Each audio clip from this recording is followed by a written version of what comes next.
Ganito ang proseso pag maraming kabute.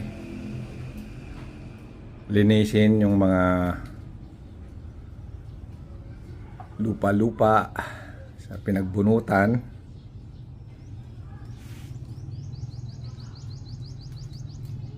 Totoo kaya sinasabi nila na yung pinagbalatan at itapon mo sa ilalim ng mga kawayan ay yan ang simula o similya para tumubo uli?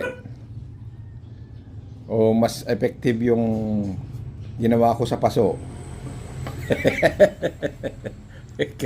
Tawa siya.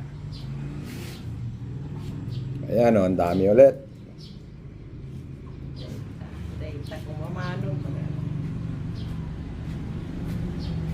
Linisin mo lang.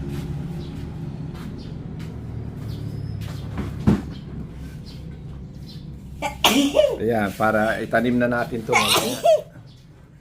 Kapin na eh. Ha? Sa, Ano, puso mo, digos na. Dala lao na.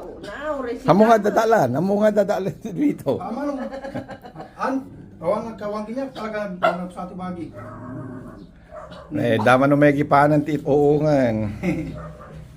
At lang tigkurnak, pag hindi sa nagala natin, tati.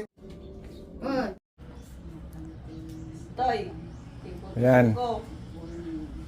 Yan ang proseso sa pag preserve ng freshness ng kabute. Ngayon, pakita mo nga yung full blown.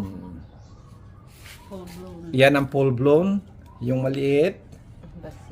Yan ang masarap, matamis. Yan yung titi ng unggoy. Eh, nalpasan. Buong kayo dyan kung ano. Nalpasan na po.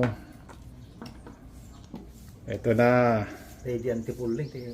Basta. Ang kinalabasan tong araw na to. Stop buying na po kami. Enough na po kami. Kung pupunta po kayo yung Marabuto Songgo kan wano tukong, wano katungbol o musot. Ganito na ang ano sakalan. Ay, niluto na. Steam. Tapos na, half cook na yan.